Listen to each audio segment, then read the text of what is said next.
Can you imagine you have to have someone at the back carrying the train just to go shopping? It's what it's called, a husband or a partner. Check it. Oh, I think I got the fever. I'm heated. Pumping up the meter. Hi guys, welcome to another PIPIN HOT episode. My name is Faye. And I'm Tay Tay. Today, actually, we had actually spoken about this topic when we first started this podcast, and we actually scrapped the video because the lighting wasn't looking good and all that kind of stuff. I don't know what she's talking about, by the way. So now, actually, I want to spring it on because something happened recently where I'm like, okay, let me get Fahad's opinion on this. Triggered. So, I think his name is somebody Boyle, the director of Slumdog Millionaire. I saw this. He said what he said about that movie. I did. He said he wouldn't do it today because it's cultural appropriation.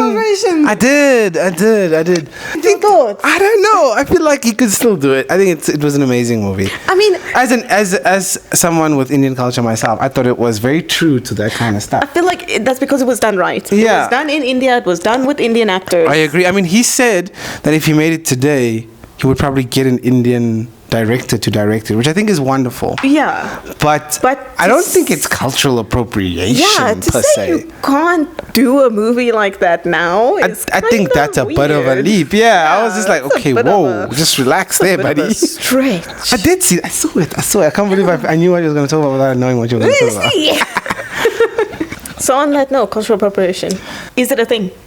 It is, but it isn't. I don't know. I feel like it's a very special case thing. It is a special case thing. Mocking cultural appropriation. Definitely. I don't know. It's such a weird thing because, like, for example, if someone wanted to make a movie about a culture because they thought the culture was fantastic or whatever, I don't think that's cultural appropriation per se. They're interested in it and they feel like that's a story that needs to be shared. But it should be done with people of that culture, naturally. Obviously, it should be done with research. At first, I wasn't understanding the difference between cultural appropriation, cultural appreciation. Like many, many years ago, I was like, what do you mean? People say, well, as long as you do your research. I get it now. I think it's a respect thing. Yeah, it's a respect thing. It. Yeah, because if you're just like something and you're just taking it and you're like, this is now part of my identity, I think that's cultural appropriation. But when you look at the research and you look at something and you respect it completely and you're like, this is something amazing, and it's not just, yeah, it's pretty or whatever, then I think that's more like cultural appreciation. Okay, so let's put fashion into a case now then. So fashion, I think, because that's a definite case where you can say, wow, that's pretty. Wait, a lot of people are going to judge it purely just because, wow, it's pretty. Wow, it's something I'd wear. And then that being said, I'm very curious. Can one person give permission on behalf of everyone else of whether it's okay or not? Ooh, that's tricky. Well, let's say someone asks you, oh, Fahad, can I wear a sari? I'd probably say yeah.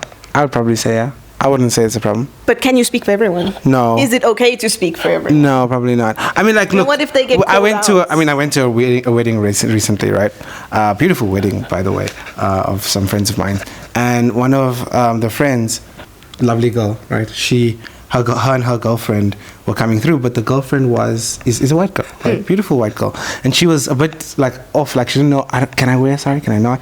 It's a Mendi night, and a lot of people are wearing that, but I don't want to culturally appropriate. We were like, don't be ridiculous. Yeah. Come in a sari, it'll be cool. You know what I'm saying? And she looked wonderful, by the way, in all those Indian outfits. And I don't think anyone took offense by it. I mean, we all loved it. We all thought it was wonderful. But I can't speak for everyone, like, across the globe, I think. So I think it's tricky. It's also I think the fact that she wasn't just like, I'll do what I want, right? Also, I mean, I'm not saying you have to ask, but the fact that she did obviously signifies to us that she respects our culture and stuff. And there's a level of, I don't want to step abroad over that. I mean, I don't think she had to. I mean, we were all like, don't be ridiculous. You know what I'm saying? Yeah. But I get what you're saying. I get why there might be that bit of hesitance. I also understood the hesitance myself when she said that, but I was like, don't be ridiculous. You can wear it. Yeah. But that being said, I wasn't talking for like the whole universe, but I was talking for that whole wedding. I said, no one will trouble you in the wedding, okay?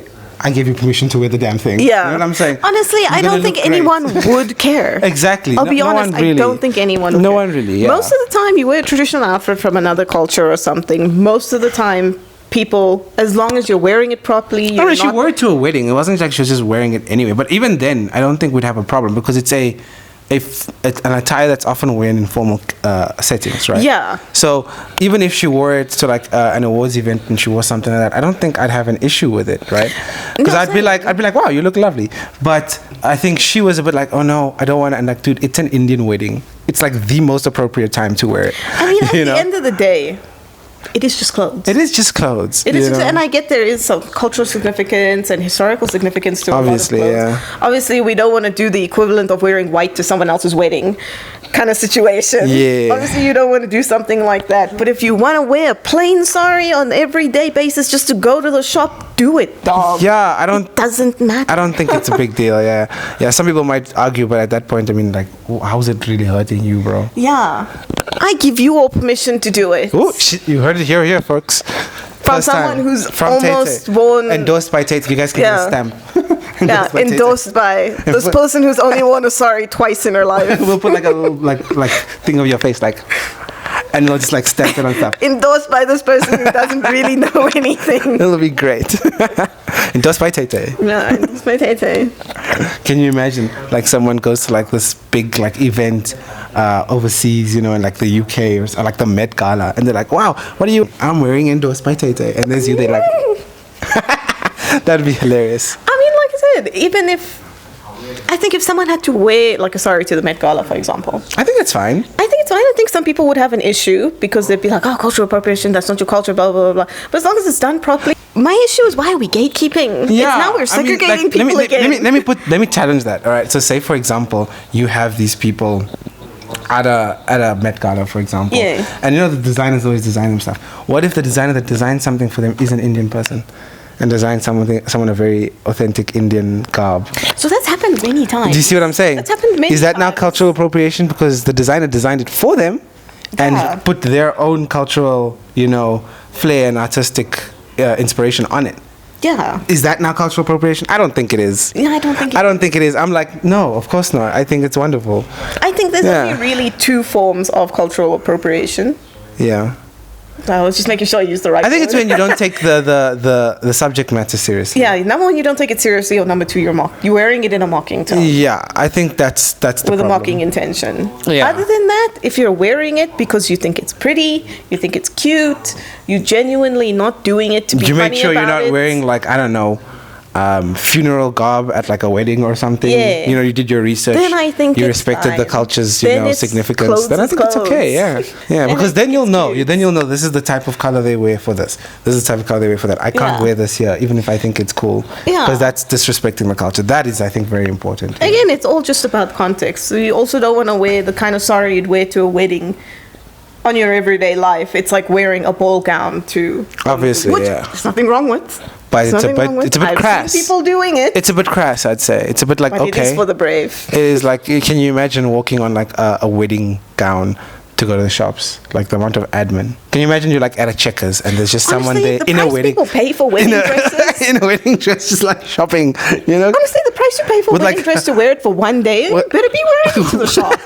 But like you know, like those wedding dresses have like those long pieces that The go- train. Yeah, and it's just like going through the whole shop, and she's like turning across an aisle, and it's going across the whole thing. I would have someone at the back carrying the train. Can you imagine? You have to have someone at the back carrying the train just to go that's- shopping. It's what it's called, a husband or a partner. Husband- You just bring your partner. Husband privileges Yeah. or partner privileges. You bring your partner. That is what the partner is for, to carry the train when you're not wearing it at your wedding. Can you imagine? And he's just like, "Are you here to carry the shopping?" No, just the dress, man. Yeah. I'm just here for the dress. That'd be hilarious. The train just like Going through the whole snakes shop, between the yeah. aisles like this. The entire shop, you know. And then you have like some kid who's like running around with like a cold drink or something. Oh. And he's like, stop! Stop! Everybody, back up! Don't you dare! up. And the kid's like looking at him like, and he's like, don't you dare! Don't you dare walk on that dress! I'd actually pay to see that. In like a Checkers, in like a shopping mall, and they have to go to the food court afterwards. Honestly, it would make a sick photo shoot. It kind of would. It kind of would. It would make a sick photo shoot. Low key, it would. Yeah, you're right. Can You you gotta make imagine? it kind of like almost like it's a 2000s, 90s kind of Yes. So like everything else is like super colorful when you're there in like a white like wedding gown. You know. vibe. Anyway, Anyways, this is, yeah, I hear you. I think something to do with culture is very unique. You have to. It's not either or. It's something that you must just tread carefully, treat people's things they hold close to them with respect, that kind of thing. Yeah, but I think there's a lot of what do you call it? No, whistleblowing. A lot of people crying cultural appropriation just because someone is wearing something outside of their culture. Yeah. Which I don't think is right. Again, we should be sharing our cultures. I get that you want to protect it because you don't want people to exploit it. You don't want people to make fun of you because we've had that culture for so long. And it's important to you. The culture is important to you. We're only really coming into this whole accepting culture recently. I mean, I can tell you the people who grew up in the 90s, 2000s did not grow up in that culture. I get it. You want to keep it safe. You don't want to be made fun of. I get that kind of stuff. But at the same time, people only like that because they're ignorant. Yeah. Because no one's willing to teach them about these things. Because they're not willing to learn. It's not because your culture is whack or culture is funny. It's just because people genuinely don't know better. Yeah, people are ignorant or arrogant. One of the two. They just don't know any better. Yeah. And it's up to us as people, as part of our cultures, to teach them. To teach people outside of our cultures. Education. Education is key. Some saying about education, right? I just say education. Oh. It's a joke that we have at the office. Every time someone says anything that sounds with an Asian, we say it like that. Education. Oh. Confiscation. Yeah, it's a thing. So yeah, education. Education. Stay in school, kids. You should be studying. Anyway, so not them watching our show and you're like, you should be studying. Stay in school. But anyway, yeah, thanks so much for watching, guys. Another PIPIN HOT episode. And we'll see you next time. Bye.